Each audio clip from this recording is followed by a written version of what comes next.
नमस्कार विद्यार्थियों, वंदे वाणी हिंदी साहित्य चैनल में आप सभी का स्वागत है।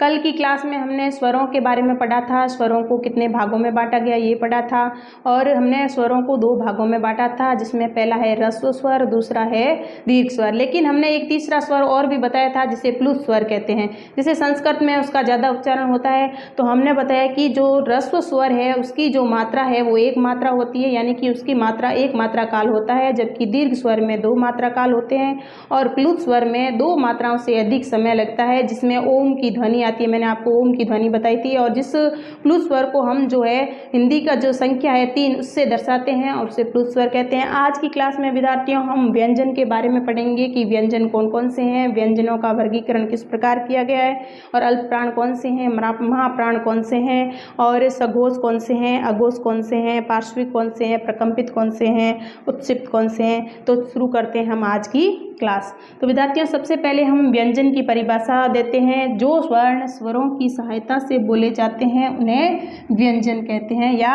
जो वर्ण स्वरों की सहायता से बोले जाते हैं व्यंजन कहलाते हैं। मूल रूप से व्यंजन जो होते हैं वो स्वर रहित होते हैं, मतलब उनमें स्वर नहीं होता है। जो व्यंजन जो होते हैं वो स्वरों की सहायता के बिना नहीं बोले जा सकते। अब विद्यार्थियों हम व्यंजन कौन कौन से हैं ये देख रहे हैं। क से म तक जो है हमारे 25 व्यंजन है। क वर्ग का जो है क, ख, ग, घ और अंग। च वर्ग का च, छ, ज, झ और य। ट वर्ग का ट, ठ, ड, ढ और ण। त वर्ग का त, थ, द, ध और न। और प वर्ग का प, फ, ब, भ और म। तो विद्यार्थियों ये 5 जो वर्ग है इनके जो है 5 वर्ण है, तो ये हो जाएंगे 5 × 5 = 25। तो विद्यार्थियों हमारे जो स्पर्श व्यंजन है इनको हम स्पर्श व्यंजन बोलेंगे। इन 25 जो वर्ण है हमारे इनको हम स्पर्श व्यंजन है, इनको हम स्पर्श व्यंजन बोलेंगे। तो स्पर्श व्यंजन कितने हो गए? 25। अब विद्यार्थियों स्पर्श व्यंजन में भी जो ये च वर्ग का च, छ, ज, झ, य है इनको हम स्पर्श संघर्ष भी कहते हैं, क्योंकि इनको बोलने में जो है जीवा को थोड़ी कोशिश ज़्यादा करनी पड़ती है, जीवा को थोड़ी जो है स्पर्श जो है उसमें संघर्ष करना पड़ता है, इसलिए इसको स्पर्श संघर्ष ही कहते हैं। अब विद्यार्थियों हम देखेंगे कि अघोष कौन से हैं और सघोष कौन से हैं। तो सबसे पहले आपको ये देखना है कि अ कहाँ से, अ तो पहला वर्ण है, उसी प्रकार जो व्यंजन का जो पहला वर्ण होगा, पहला दूसरा वो तो हो जाएंगे आपके अघोष और तीसरा चौथा पांचवा हो जाएंगे आपके सघोष। यानी कि आपको कुछ भी याद नहीं रखना है, 1 2 3 4 और 5 यहाँ पे अघोष सघोष का आप वर्गीकरण कर देना।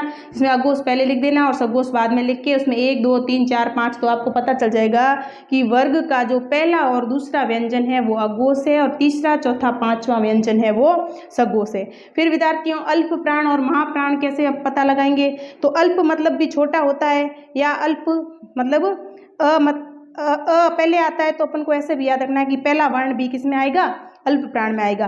तो इसमें आपको ध्यान रखना है एक को छोड़ के एक, पहला, तीसरा और पांचवा, यानी कि कचटतप, गजड़दब और अयणनम अंगणनम, मतलब ये तीनों चीज़ें जो है अल्प प्राण में आएगी।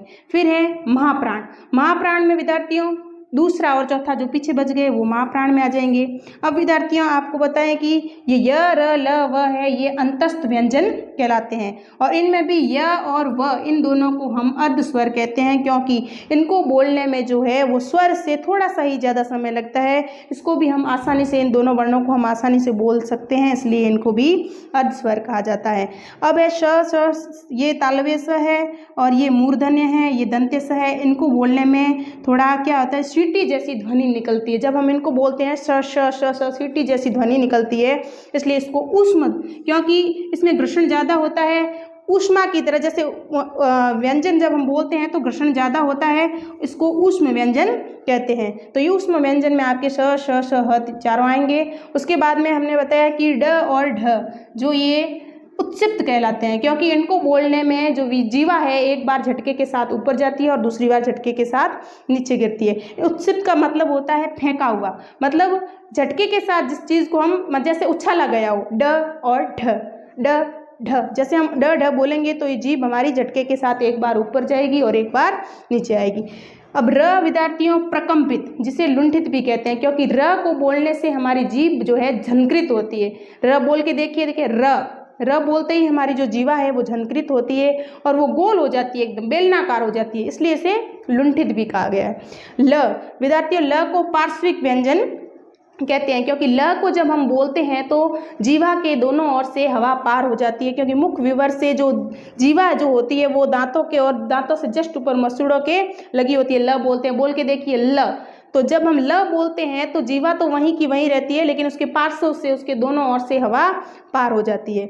अब विद्यार्थियों, सघोष कौन कौन से हैं? तो इसमें सघोष में सारे स्वर आ जाएंगे, अल्प प्राण पूरे आ जाएंगे, अंतस्थ इसमें आ जाएंगे। तो हमें ये याद रखना है कि सघोष में स्वर, अल्प प्राण और अंतस्थ आएंगे।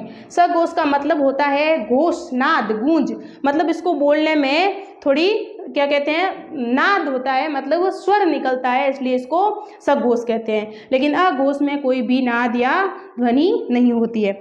अब विद्यार्थियों, इसके बाद में हमने आपको बताया था कि यर अलावा हमने बता दिया आपको, ड ढ भी बता दिया, र भी बता दिया, ल भी बता दिया, श श श ह ये ऊष्म है और यर अलावा ये अंतस्थ है, और अघोष सघोष भी हमने आपको बता दिया, अल्प प्राण महाप्राण भी बता दिया, अर्धस्वर भी बता दिया। तो विद्यार्थियों, आज की क्लास में हम इतना ही पढ़ेंगे, क्योंकि ये जो टॉपिक है थोड़ा कठिन है, इसलिए थोड़ा याद करने में आपको समय लगेगा। यदि मैं ज़्यादा पढ़ाऊँगी तो आपके ज़्यादा हो जाएगा, इसलिए आज की क्लास में इतना ही। कल की क्लास में हम इससे आगे लेंगे। धन्यवाद।